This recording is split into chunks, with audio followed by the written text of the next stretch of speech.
पिछले 2 दिन से एक ट्वीट को लेकर धमाल मचा हुआ है राजनीति में। और राजनीति में यह धमाल इसलिए मचा है कि भाजपा की सोशल मीडिया के इंचार्ज अमित मालवीय ने एक ट्वीट किया है जिसमें उन्होंने सुरेश कलमाड़ी और स्वर्गीय राजेश पायलट पर तो सवाल उठाए ही हैं, साथ ही पूर्व प्रधानमंत्री इंदिरा गांधी के मंत्रिमंडल को भी कटघरे में खड़ा करने का प्रयास किया है।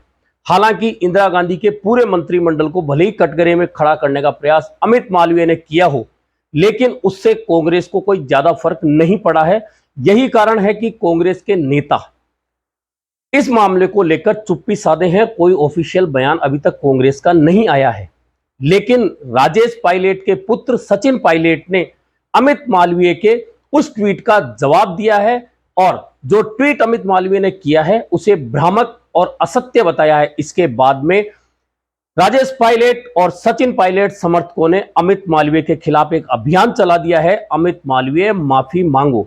पहले आप यह देखिए कि यह ट्वीट क्या किया है अमित मालवीय ने, तो मैं बताता हूं कि अमित मालवीय ने एक ट्वीट किया था जिसमें उन्होंने लिखा है कि राजेश पायलट और सुरेश कलमाड़ी भारतीय वायुसेना के उन विमानों को उड़ा रहे थे जिन्होंने 5 मार्च 1966 को मिजोरम की राजधानी आइजवाल पर बम गिराए। बाद में दोनों कांग्रेस के टिकट पर सांसद और सरकार में मंत्री भी बने। इसके बाद में अमित मालवीय लिखते हैं, स्पष्ट है कि नॉर्थ ईस्ट में अपने ही लोगों पर हवाई हमला करने वालों को इंदिरा गांधी ने बतौर इनाम राजनीति में जगह दी, सम्मान दिया। यानी कि सवाल सिर्फ सुरेश कलमाड़ी और राजेश पायलट पर नहीं उठा, सवाल इंदिरा गांधी पर उठा कि इंदिरा गांधी ने राजेश पायलट और सुरेश कलमाड़ी को उनकी योग्यता के कारण नहीं बल्कि इसलिए मंत्री बनाया था कि उन्होंने अपने ही लोगों पर हवाई हमले किए। जब यह ट्वीट सामने आया तो सचिन पायलट जो पूर्व केंद्रीय मंत्री हैं और कांग्रेस के नेता हैं, राजेश पायलट के पुत्र हैं, उन्होंने उसका जवाब दिया अमित मालवीय को। यह जवाब देखिए। सचिन पायलट लिखती हैं कि स्वर्गीय श्री राजेश पायलट जी दिनांक 29 अक्टूबर 1966 को भारतीय वायुसेना में कमीशन हुए थे। यह कहना कि उन्होंने 5 मार्च 1966 में मिजोरम में बमबारी करी थी काल्पनिक है, तथ्यहीन है, पूर्ण भ्रामक है।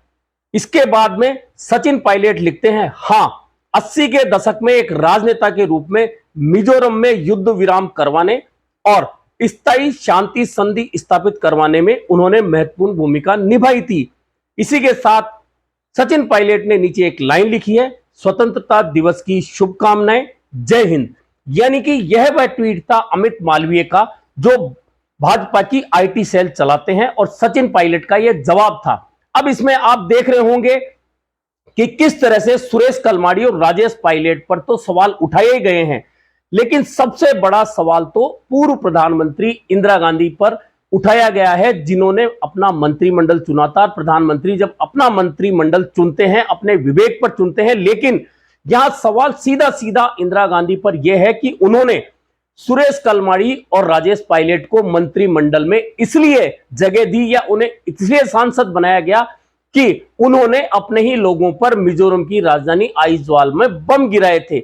यानी कि सिर्फ राजेश पायलट और सुरेश कलमाड़ी निशाने पर नहीं थे, निशाना इंदिरा गांधी पर भी साधा गया है। हां, सचिन पायलट ने तो अपने पिता को लेकर सवाल का जवाब दे दिया, सारी बातों को तथ्यहीन बता दिया, भ्रामक बता दिया और बाकायदा उसका रिकॉर्ड बता दिया, तारीख बता दी कि राजेश पायलट सेना में कब कमीशन हुए थे। लेकिन इंदिरा गांधी को लेकर सवाल उठाए जाने के बावजूद, इंदिरा गांधी मंत्रिमंडल पर सवाल उठाए जाने के बावजूद, इंदिरा गांधी की ओर से मंत्रिमंडल चुनने के अधिकार पर सवाल उठाने के बावजूद कांग्रेस के किसी भी नेता का इस मामले में कोई बयान अधिकृत रूप से अभी तक नहीं आया है। हां, सचिन पायलट के बाद में अब राजेश पायलट समर्थक और सचिन पायलट समर्थकों ने ट्विटर पर अभियान चला दिया है कि अमित मालवीय माफी मांगो, यह सब भ्रामक है, झूठ है, इसलिए माफी मांगो। और ट्विटर पर अमित मालवीय माफी मांगो ट्रेंड कर रहा है। लेकिन बात यह है कि इंदिरा गांधी पर सवाल उठाए जाने के बावजूद कांग्रेस शांत क्यों है? कांग्रेस के किसी भी नेता का अधिकृत बयान क्यों नहीं आया है? अमित मालवीय के खिलाफ कांग्रेस का कोई भी नेता क्यों नहीं बोल रहा है? तो यहां लगता ऐसा है कि कांग्रेस में गांधी परिवार के प्रति भक्ति दिखाई तो जाती है, लेकिन वह भक्ति तभी तक रहती है जब गांधी परिवार किसी पद पर रहता है। आज इंदिरा गांधी के साथ में मंत्रिमंडल में रहे, संगठन में रहे सैकड़ों लोग बड़े नेता बने हुए हैं, बड़े पदों पर है, लेकिन इतना बड़ा सवाल उठाए जाने के बावजूद किसी ने यह नहीं कहा कि इंदिरा गांधी ने जिन नेताओं को मंत्री बनाया उनकी अपनी योग्यता थी, यानी कि सब चुप्पी साध कर बैठ गए। मतलब यदि इंदिरा गांधी आज दिवंगत हो चुकी हैं तो क्या उनके प्रति कांग्रेस की भक्ति कम हो गई है, उन नेताओं की भक्ति कम हो गई है? और गांधी परिवार के प्रति कांग्रेस नेताओं की भक्ति सिर्फ तभी रहती है जब वे पद पर रहते हैं। यानी कि आज कांग्रेस नेता या तो सोनिया गांधी के खिलाफ कुछ होता है, कोई बोलता है तो तुरंत जवाब देते हैं, बयान देते हैं। राहुल गांधी के खिलाफ कुछ होता है, बयान आता है, किसी भी नेता का किसी भी तरह की घटना होती तो तुरंत बयान देते हैं। प्रियंका गांधी के खिलाफ कोई बात होती है तो तुरंत बयान देते हैं। यानी कि वर्तमान में जीने की आदत कांग्रेस की हो गई है कि वर्तमान में जो कोई पद पे है उसके बारे में यदि कोई सवाल उठता है तो उसका जवाब देना जरूरी है। लेकिन क्या इंदिरा गांधी कांग्रेस की नेता नहीं थी? क्या इंदिरा गांधी भारत की प्रधानमंत्री नहीं थी? क्या इंदिरा गांधी दिवंगत हो गई हैं तो क्या कांग्रेस उन्हें भूल गई है? दरअसल इस ट्वीट के बाद में जिस तरह का माहौल बना हुआ है उसमें राजेश पायलट समर्थक अपने नेता के प्रति श्रद्धा भी जता रहे हैं और अमित मालवीय के खिलाफ गुस्सा भी जता रहे हैं। लेकिन आप एक बार फिर पढ़ लीजिए, मैं अंतिम लाइन बता देता हूं अमित मालवीय के ट्वीट की, और फिर आप बताइए कि क्या उन्होंने इंदिरा गांधी के मंत्रिमंडल चुनने पर सवाल नहीं उठाया। लास्ट की जो 3 लाइनें हैं अमित मालवीय ने जो लिखी थी उसमें स्पष्ट है कि नॉर्थ ईस्ट में अपने ही लोगों पर हवाई हमला करने वालों को इंदिरा गांधी ने बतौर इनाम राजनीति में जगह दी, सम्मान दिया। यानी कि इंदिरा गांधी का मंत्रिमंडल चयन का जो फार्मूला था वह इस तरह का था कि कोई इस तरह का काम करता था तो मंत्रिमंडल में उसे जगह दी जाती थी उसकी योग्यता से।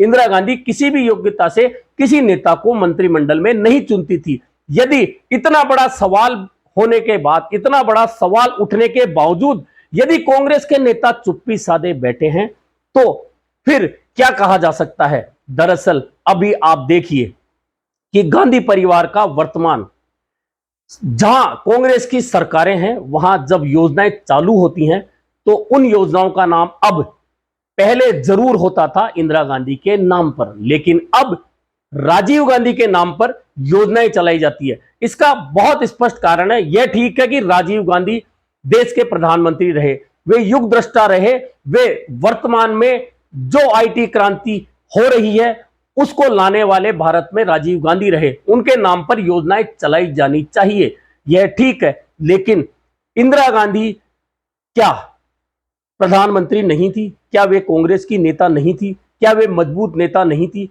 क्या उन पर सवाल उठेंगे तो कांग्रेस के लोग चुप रहेंगे? क्या कांग्रेस के नेता चुप्पी साधे रहेंगे? इस पूरे प्रकरण से 2 दिन में तो यही नजर आता है कि अभी तक इंदिरा गांधी के मंत्रिमंडल चुनने पर सवाल उठाए जाने के बावजूद दिल्ली से लेकर किसी भी प्रदेश के किसी भी नेता ने अमित मालवीय के खिलाफ कोई सवाल नहीं उठाया है। जो सवाल उठ रहे हैं वे सिर्फ राजेश पायलट समर्थकों की ओर से उठ रहे हैं, राजेश पायलट के पुत्र सचिन पायलट की तरफ से उठ रहे हैं। यह सही है कि राजेश पायलट एक जिस तरह के नेता थे उनकी लोकप्रियता अपने अलग स्तर पर थी, पूरे देश में उनकी लोकप्रियता एक अलग स्तर पे गई थी। उन्होंने मंत्री रहते हुए बहुत कुछ किया था और संचार जब मंत्री जब थे तो शायद सबको याद होगा कि किस तरह से देश में घर घर में फोन पहुंचाने का काम उन्होंने किया था और सबसे बड़ा काम किया था रोजगार के लिए। एसटीडी पीसीओ जगह जगह, आप किसी भी हाईवे पे चले जाइए, किसी भी बाजार में चले जाइए, एसटीडी पीसीओ खोल दिए थे, लोगों को फोन की सुविधा दी थी। यानी कि उनकी सोच एक अलग टाइप की थी। लेकिन अमित मालवीय ने उनके वायुसेना में रहते हुए अपने ही लोगों पर बम गिराने के आरोप लगाए। उन आरोपों का जवाब तो सचिन पायलट ने दे दिया है और सचिन पायलट के अलावा राजेश पायलट के समर्थक भी जवाब दे रहे हैं, अमित मालवीय से माफी मांगने की बात कर रहे हैं, ट्विटर अभियान चला रहे हैं। लेकिन सोच सिर्फ इस बात की है कि इंदिरा गांधी के मंत्रिमंडल चुनने पर सवाल उठाए जाने के बावजूद आखिरकार कांग्रेस के नेता चुप्पी साधे क्यों बैठे हैं? क्या उनकी भक्ति सिर्फ वर्तमान गांधी परिवार के प्रति ही है, या फिर नेहरू, इंदिरा गांधी या राजीव गांधी को लेकर भी कांग्रेस जन सम्मान रखते हैं? यह सवाल इसीलिए है कि 2 दिन से इंदिरा गांधी को लेकर किए गए ट्वीट के बावजूद कांग्रेस नेताओं की चुप्पी यही दर्शा रही है कि उन्हें वर्तमान गांधी परिवार के प्रति ही अपना पूरा भक्ति का काम दिखाना है, क्योंकि अभी पार्टी में किसी पद पर, किसी को पद पर लाना, किसी को पद से हटाना या तो सोनिया गांधी के हाथ में है, या राहुल गांधी के हाथ में है, या प्रियंका गांधी के हाथ में है। ऐसे में ये कांग्रेस के नेता वर्तमान गांधी परिवार के नेताओं के प्रति निष्ठावान बने हुए हैं और इंदिरा गांधी के मंत्रिमंडल चुनने पर इतना बड़ा सवाल उठाए जाने के बावजूद चुप्पी साधे बैठे हैं। खैर, अभी राजेश पायलट समर्थकों का ट्विटर अभियान चल रहा है। देखते हैं कि अमित मालवीय इस पर माफी मांगते हैं या नहीं मांगते, या फिर अमित मालवीय को लेकर जो गुस्सा राजेश पायलट समर्थकों में नजर आ रहा है वह गुस्सा किस कदर आगे बढ़ता है।